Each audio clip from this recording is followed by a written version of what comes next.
Hey there, this is Greg from Ocean Quest Dive Center. This video is going to go through the basics of using a long hose configuration while diving in a single tank. When most people think of long hose, they think of cave diving, wreck diving, or technical diving. They'll often picture divers wearing doubles or a side mount. But more and more divers nowadays are actually seeing the benefits of using a long hose with a single tank configuration. And the main benefit of a long hose is being able to share air effectively with other divers. I can give them my long hose regulator, I can retrieve a regulator for myself, and we have good distance between each other. We can swim with the out-of-air diver on the right or the left. We can dive single file. We can look at each other and maintain really good eye contact, all while sharing air. And essentially, when you have these options, it makes the air sharing experience a lot less cumbersome and helps the divers stay relaxed and keeps everybody safe. The other benefit of the long hose, when you look at it, and you can see here how I have it set up right now, is it's actually very streamlined. When I have my long hose set up properly, all the hoses are still within my body width. Nothing's coming outside and looping around. Everything is nice and tight and it's very streamlined. This is only going to happen though if you actually configure this properly. So part of this video is going to go through on how to make sure that configuration is nice and tidy for yourself. So let's take a closer look at the long hose configuration. So my primary regulator is on a 7-foot long hose, and this is the one that I'll donate. The regulator around my neck is called a backup regulator. So this is actually on a shorter hose than what you would see on a primary regulator for recreational diving. So primary reg hose is typically around 30 or so inches. This regulator hose is 22 inches and it's specifically designed to work with a single tank configuration. If I had a doubles setup with a long hose, then the reg would be a little bit further this way, so therefore I would have a slightly longer hose. But you'll notice that the hose itself doesn't loop around like this. It actually comes very close to around my neck. The other thing you'll notice is that this is on a bungee necklace. So when I let go of it, it's always sitting right here below my chin, so I have very easy access to this regulator. Now, setting up a bungee actually might seem really straightforward, but there's a couple little nuances that you want to know about this. Personally, I like to use what most people might call a DIY bungee, which is just simply using bungee, and then I put a second zap strap on my mouthpiece. I don't use the primary zap strap. And the reason for that is because the bungee itself could push into the mouthpiece and get a hole, which means that it's going to deliver a lot of water every time you take a breath. So that separate zap strap is really just to hold the bungee straps itself. Now the reason I like to use this system is because I can adjust the length of the bungee really easily. And in addition to that, you can see it's very secure. So I can pull on this and it won't pull out. So you'll see a lot of manufactured bungee necklaces that actually have a pre-made loop on them, and that makes it really easy for that second stage to fall out when you're not aware of that. And because it's on a short hose, it might actually fall behind your shoulder while you're diving. And if that's the case, it's really hard to access. And of course, I can't do a sweep method or some of the things that you learn in your basic open water course. I can try to reach back, but the reality is the reason I'm going for this is often because I'm already donated this and I don't have a regulator in my mouth. Now, the other thing that's really cool about this is if I ever want to have a mouthpiece in my mouth and make it really secure, I can put this in my mouth and then I can pull that bungee necklace really tight, so it actually holds the regulator in my mouth. So if I ever felt something unusual underwater, maybe I got dizzy or felt lightheaded or something, I can actually put the regulator in my mouth and pull those bungee straps nice and tight, and it actually is going to hold that reg in my mouth. So in case for some reason I've lost consciousness or something like that, I actually still might be able to breathe. Now the other things you'll notice on the BCD, that the BCD hose is actually measured to be the proper length with the inflator itself. So we don't have big looping pieces of hose coming off the back side of my BCD here. You'll also notice that my pressure gauge is on a measured hose about, for me, about 24 inches. For some people, it may go to 26 depending on your torso length, and it's clipped off to my left hip D-ring on my back plate. So speaking of the back plate is actually a center point of this configuration as well. You'll find it very challenging to use a basic BCD, certainly a jacket style BCD, or even some of the recreational back inflations with a long hose. And one of the reasons is because you actually have to do what we call tame the long hose. And so on this side, you'll notice that I have my canister for my light. And so part of that is to ensure that I can lock my long hose into my rig so it doesn't float around. So when I don my long hose, I'm going to loop it underneath my canister like that, and I'm going to bring it around the left side of my head, and then it goes into my mouth just like a normal regulator would, coming around to the right side like that. Now if I didn't secure my long hose, then on land here it's going to look fine, but what's going to happen is underwater this hose is going to start to creep up and it's going to loop over top of my head. And so we don't want a long hose looping over the top of your head. It looks really sloppy, but obviously it's also not streamlined, and there's always a risk of it catching onto something, especially if you're venturing in an overhead environment or something like that. Now, some people don't have canister lights, and so there are other ways of securing your long hose. For me, I'd say the ideal way is to actually buy something like this, which is just essentially a long hose retaining tool.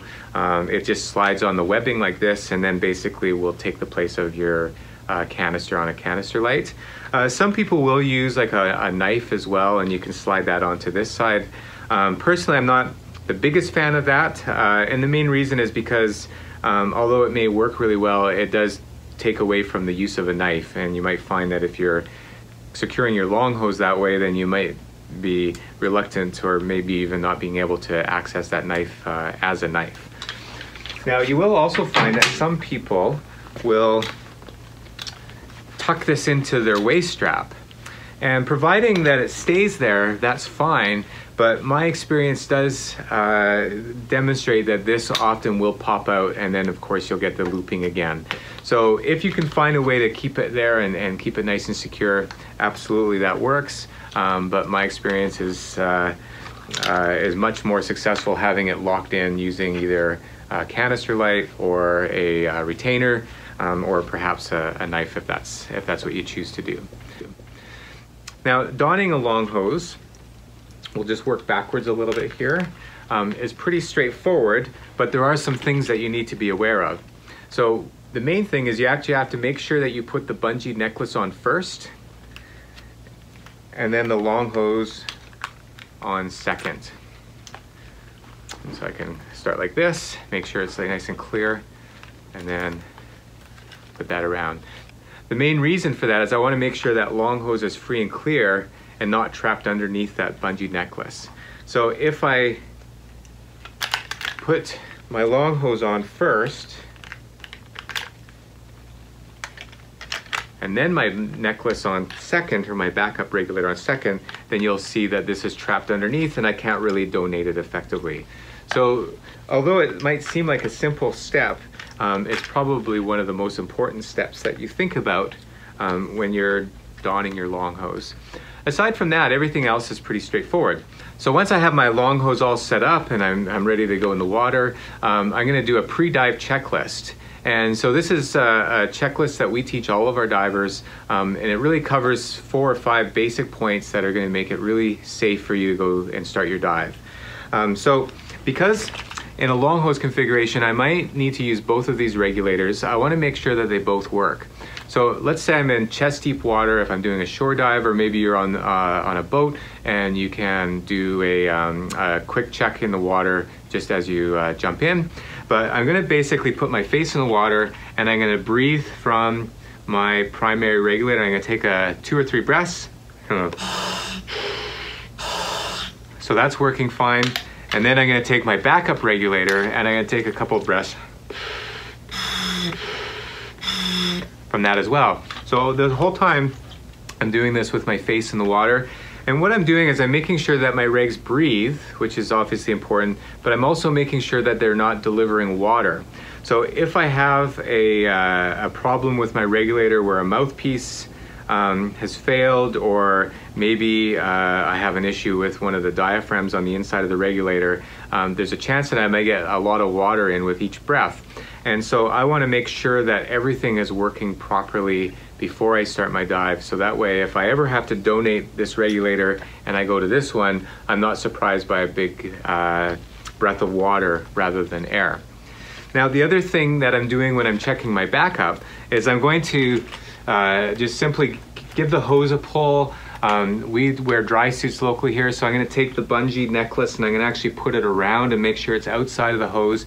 And I'm going to just move my head around a little bit while I'm breathing from this. And the main reason is I'm just essentially making sure that I got as much hose as I can, because it is a little bit tighter, so that way I have a little bit of mobility if I'm needing to breathe from this regulator, because I've donated this one. Now, the other things I'm going to do when I'm in the water, since I'm already here and I'm doing a checklist, is I'm going to make sure my dry suit's functioning. So I'm going to push on my dry suit inflator, and then I'm going to make sure my BCD is functioning as well. So that way I can avoid any of those problems while diving. So even a simple descent can be disrupted and even cause a serious diving incident with something like your dry suit not being attached properly. Now, the final thing I'm going to do here is I'm just going to make sure my long hose is free and clear. So we've already talked a little bit about making sure that it's not trapped underneath the backup regulator, but I also have that dry suit inflator system, and if I attach that dry suit and actually do it underneath, or have the long hose underneath the dry suit whip, then that will also trap the long hose as well. So just in case you've done a few little adjustments, sometimes we enter the water and we go, oh, we forgot to do the dry suit up, or oh, I forgot to put my backup regulator on, or something like that. These are like little final checks you do just before you start your dive, so you can make sure that everything is good. You can also do things like make sure that you can grab your pressure gauge, make sure that it's not trapped under anything as well. And then if you want, you can even do a quick little submerge and do like a weight and trim check as well. So that's part of my full dive checklist, but when specifically looking at the long hose, I'm checking both regulators, checking my dry suit, checking my BCD. And also, of course, making sure that my long hose is free and clear. So the long hose itself is the one that you're breathing from. So when somebody gives you the out of air signal, then I'm going to take the regulator out of the mouth, and then I'm going to offer them my long hose like that. And so when I'm doing this, I'm maintaining eye contact with the diver, and I'm making sure that they are going to get air because they're the ones that are in trouble. So when it's appropriate, I'm going to grab air for myself using my backup regulator like that. So, but my main focus again is on the diver. I should be able to do this, fairly efficiently, but my priority is not necessarily to get air for myself at that point. Now, once the diver has air, once I have air, then the next step is just going to make sure that everybody's okay. So I can give them the okay signal. They're of course going to give it to me back. And then we can take a few moments to de-escalate, to catch our breath, check our buoyancy, check our referencing, maybe communicate to other people that we're diving with, and just make sure that we're all good. We don't need to rush into the next steps of sharing air at this moment. So once we figure that everybody's good, then the second step is going to be to, we're going to take the long hose out, and then we can bring it over top of our shoulders. So now the diver is finally getting the full length of the hose. And so, so at this point, we're still maintaining contact with each other, we're having eye contact, we're maintaining our reference, and of course, we're maintaining our buoyancy. So once we've deployed the long hose, the diver still has air here, I've got my air. So the third step is we're going to confirm the air supply. So I'm going to grab my pressure gauge, and I'm actually going to show them my pressure gauge like this, so they're going to actually visibly be able to see what the gauge reads. I'm not going to give them a signal with what I think the gauge has, or let them have a miscommunication of how much air I'm telling them. They're going to actually get to see the pressure gauge with themselves. And then I'm also going to look at it and verify it for myself as well. So we would have predetermined what kind of gas reserve we would want at this point in the dive. And so if we're within our gas reserves, this might just give us the opportunity to make better decisions underwater, whether we need to do a direct ascent, or maybe we can swim a short distance towards shore, or maybe we're doing a wreck dive and the upline is not too far away. It'd be much better to ascend using an upline and a reference versus doing a mid-water ascent. So, but of course we can't make those decisions until we know how much gas we have for the diver and for myself. So the final step is to just simply communicate. So once we've got all this stuff down, we know how much air we have, we can communicate and say, okay, yes, let's swim this way, or no, let's head straight up. And so if we decide to swim, then with a long hose, the diver can swim on the right side, they can swim on the left side. Often in an overhead environment, they might swim single file and we'd be using a guideline. And then when we decide to ascend, we can have a reasonable distance from each other, the diver's breathing the long hose, and we can make an ascent. Still in our horizontal trim, still being mindful of our references, and still having really good communication and eye contact and those types of things. So the 4 steps. So you're going to give air, you're going to get air, you're going to just make sure everybody's okay. Second step would be deploy the long hose. Third step would be to check pressure, and then the fourth step would be to signal and communicate what we're going to do at this point. So we're going to swim to the line, we're going to go up. Now, a couple other things to consider with long hose use. So you will notice that a long hose does have a clip on it. So this clip is essentially being used for any time the long hose is not in your mouth. So in many cases, this is if I was, of course, getting air from somebody, or if I was doing a gas switch or going to an off-board regulator, so a stage bottle or something like that. So in that case, what I would do is I would basically clip my long hose up to my right chest D-ring, and what I'm doing is I'm making sure that it doesn't fall off my head and it stays nice and secure, it doesn't loop like we talked about earlier. Now, a couple other things to note is that when I'm donating air, the reg's out of my mouth, so I have to be comfortable without a reg in my mouth for a short amount of time underwater. Now, as mentioned, the priority is the diver, so I shouldn't need to have air very quickly. And sometimes I see when people first start to practice using a long hose that as soon as I give air, then they're really trying to get air for themselves. And so if that's the case, then you really need to spend a bit more time practicing without a reg in your mouth, making sure that you're comfortable, because I really need to make sure that this diver's okay. And if I give them air, but maybe they're still not okay, and now I'm going like this, then we can tend to see a situation escalate and become a bigger problem than it is. When everybody's comfortable and when you practice these skills on a frequent basis, then really when you're sharing air, it doesn't really feel any different than when you're not sharing air. It's very relaxed and very comfortable, and therefore you can keep everybody safe, because obviously when everybody's relaxed and comfortable, even in an emergency situation, we can think clearer, and then we can get ourselves back to safety, which is of course the surface at some point.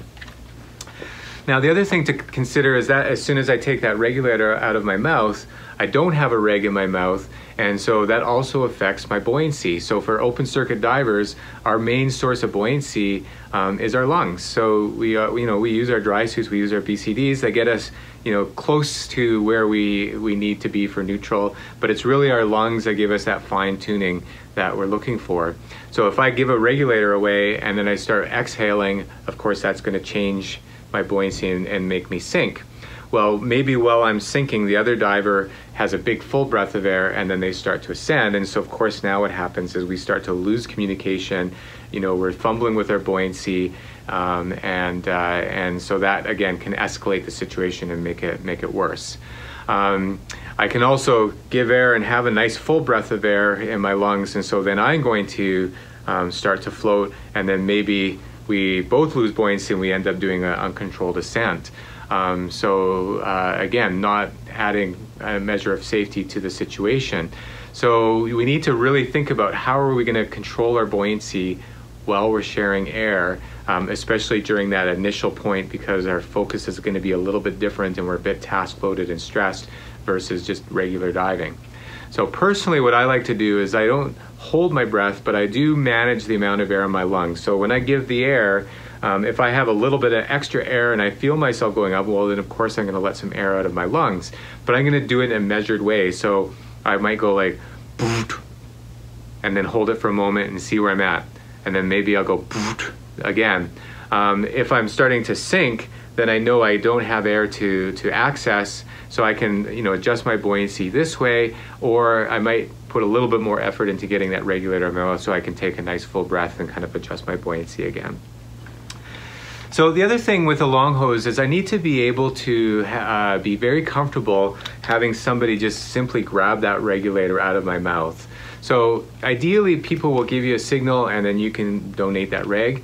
But the reality is that if people are a little bit stressed and of course they're out of air, they might just grab that regulator. So I'm personally comfortable. Somebody can come up and grab my reg. I could be doing whatever. And as soon as I do that, I'm going to be like, great, okay, you've got air. I'm going to get air, make sure you're okay, and then go through all the other steps, and then we'll go from there.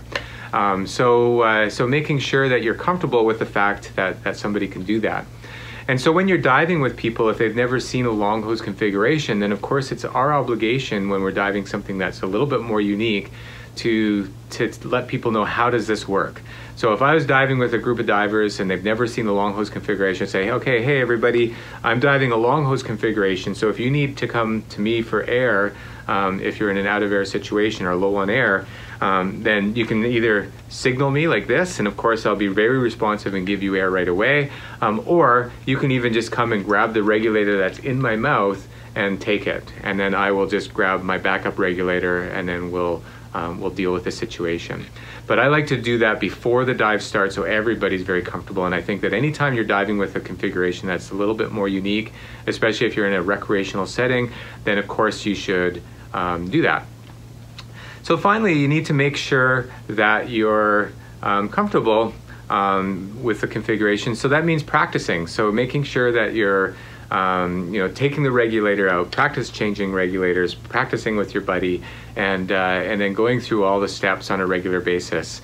Just like any skill that you have in diving, if you don't practice it, then when a real situation occurs, especially if it's an emergency skill, then again, you're at risk of escalating the problem rather than making it feel really, really comfortable. Now, one last little thing about configuration is just if we look at lights. So as you can see, I have a canister light with a Goodman handle, but you might have just a standard light, or maybe you have like a Sola light with a strapped handle like this, kind of similar to a Goodman. The main thing to note here is that the standard for a long hose diver is to carry their light in their left hand. And the main reason is so that keeps my right hand free and clear to donate.